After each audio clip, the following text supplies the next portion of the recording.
Good to go, Matt? All right, we'll get started. We'd like to welcome Aaron Rai into the interview room here, the champion of the Wyndham Championship. Aaron, congratulations, your first career win on the PGA Tour. How good does it feel? It feels amazing. It truly is a dream come true. And so many people have played a huge role in me being at this point, from my mom, my dad,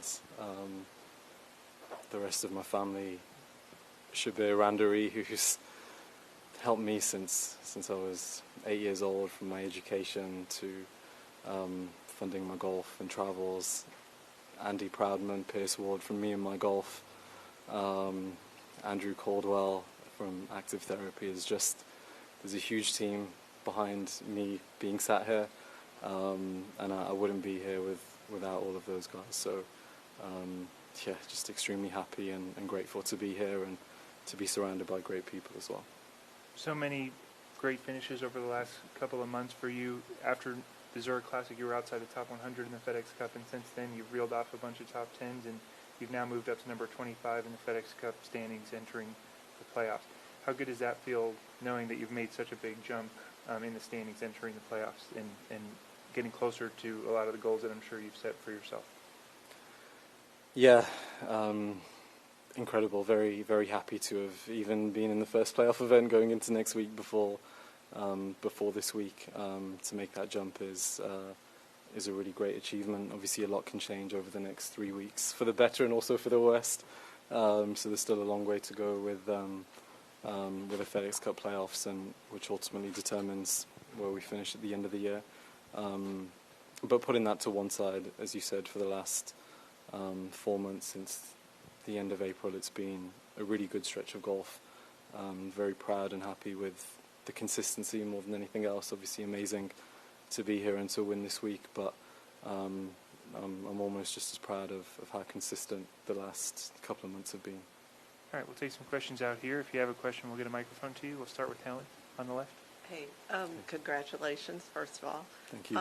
Could you talk a little bit about how you got into golf? I read where you wanted to be a Formula One driver when you were a kid. Is that correct? Yes. It was by accident, really.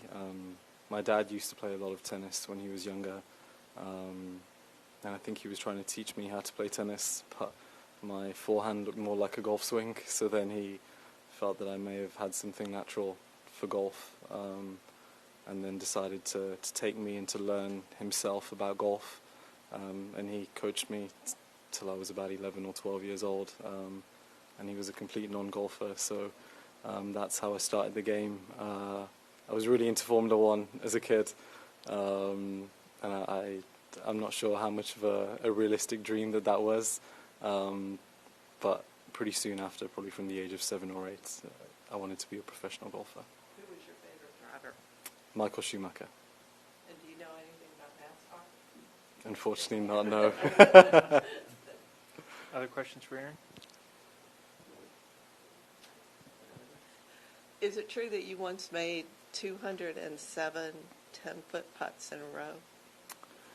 Yes, that's correct. That was a long time ago now. I probably wouldn't be able to make 207 in a row now.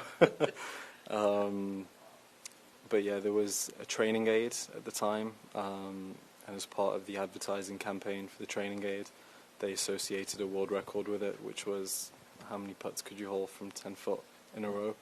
I think the previous record was, 136.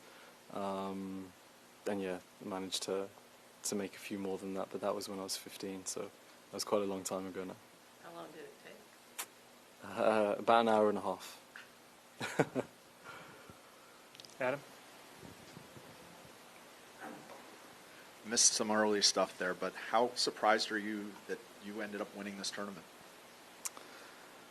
I didn't really look at the leaderboards as I was going round. I knew the scores going into the 4th round, but I thought it'd be best not to really look at what was going on during the 4th round, so I wasn't aware what was happening with Max towards the end there. You never knew you were down 4?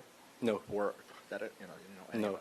No, I didn't really look and didn't ask to know that information.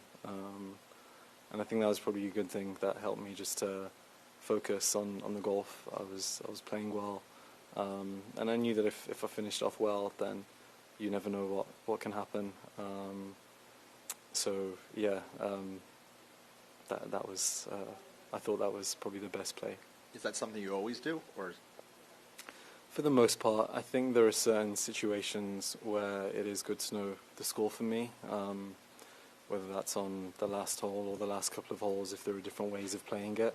But that wasn't really the case with the finishing stretch here. Hole 14 is a strong par 4, 15 you'll go for it in 2 if you're in the fairway, you won't if you're not. And then the last 3 holes, again, you play them in a pretty similar way. So it didn't feel like there was any real benefit in knowing what was happening there. It wouldn't have changed my strategy. Big picture, what's been the biggest difference in your game this season? Statistically, probably my putting. Certainly over the last couple of months. I recently started to work with John Graham, and he's helped me massively. My dad's helped me a lot as well with just visualizing the putts a little bit better, seeing them in a slightly better way, and that really kind of helped over the last few weeks. I think my short game has also improved, my bunker play has improved, so it just feels like a real steady progression this year and another layer of kind of consistency from last year and the previous year.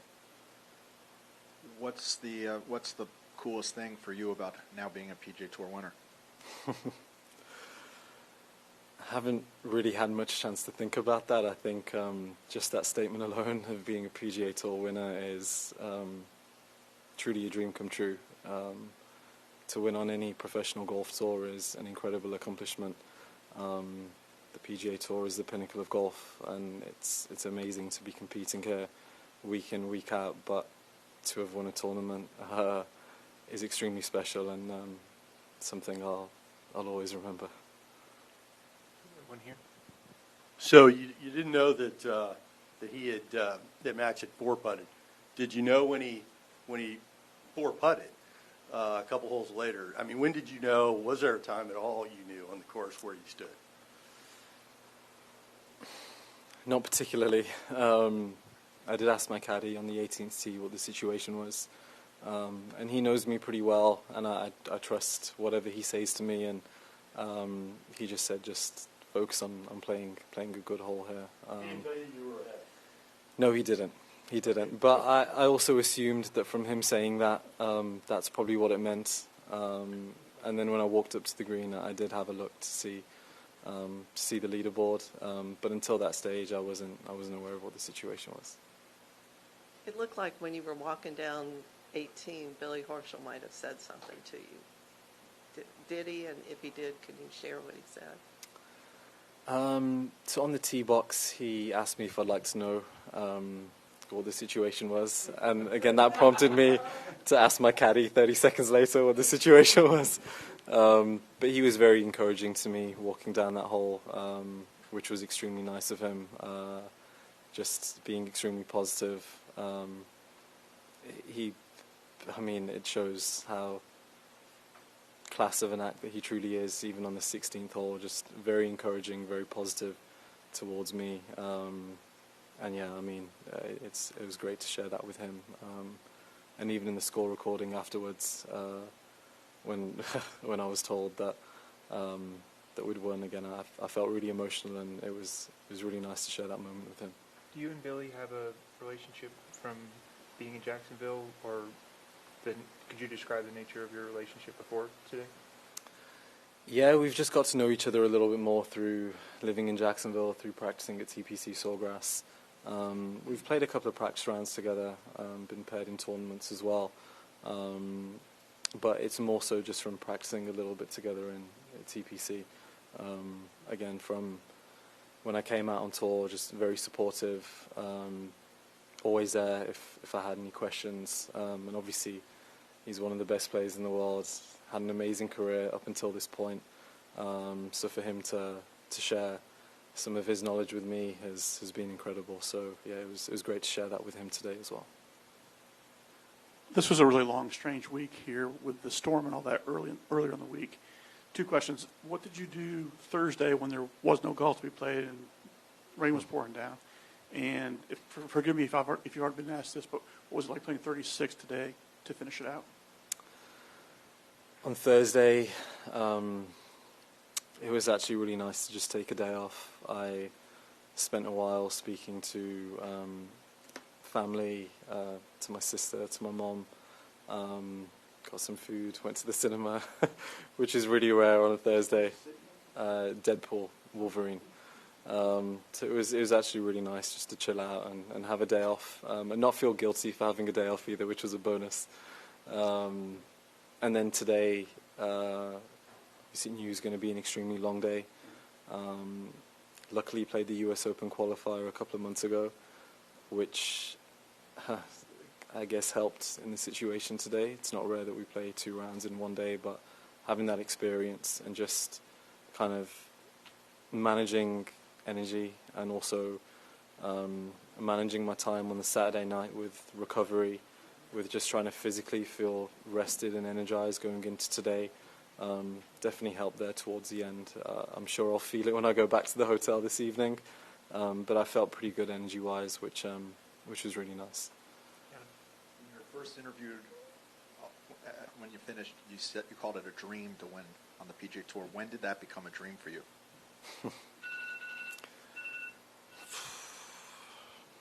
I used to watch a lot of golf, probably from the age of 10 years old, and a lot of it was majors. I really started to follow the PGA Tour probably into my teens, but at that time, it was so far away from me that it truly was a dream to even compete at that level. And then even after turning professional, I played a lot in Europe, and my focus was largely in Europe. And again, the PGA Tour wasn't really on my radar.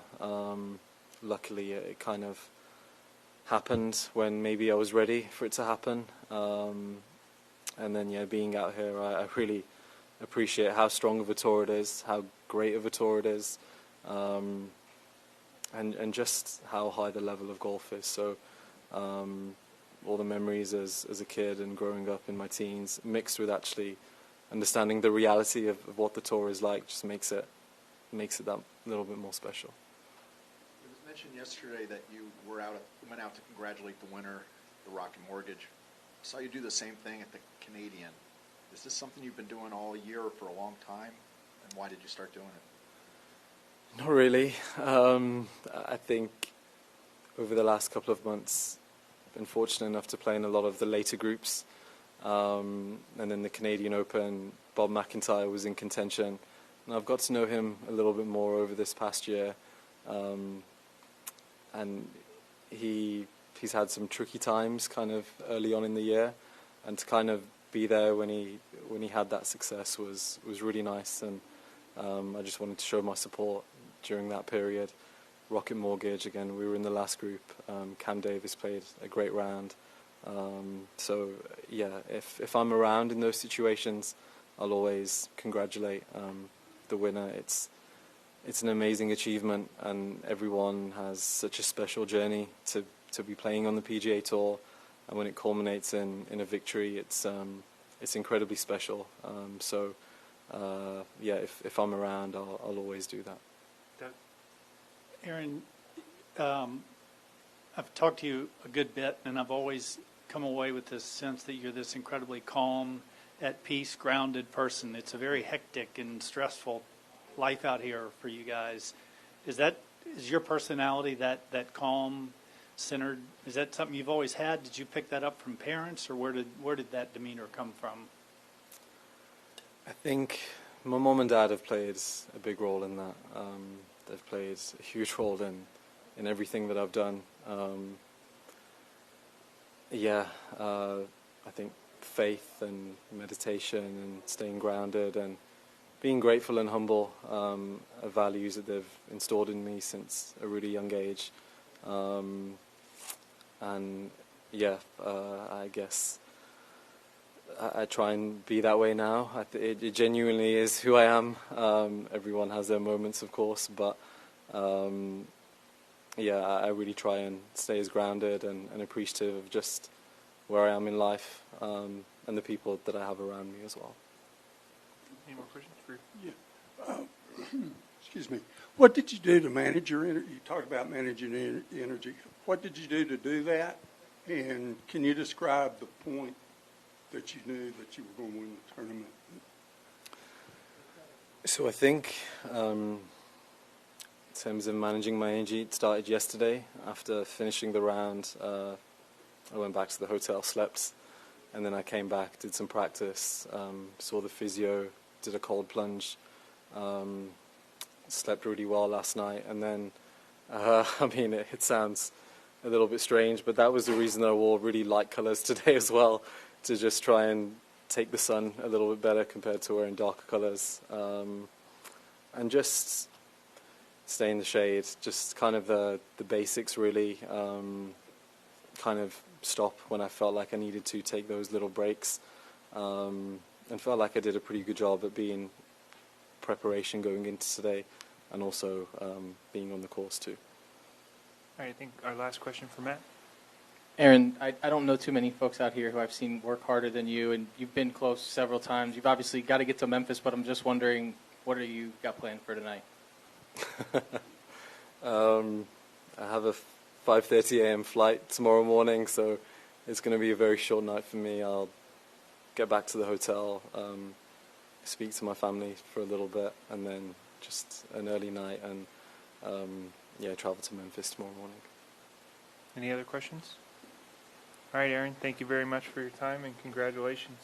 Thank you very much.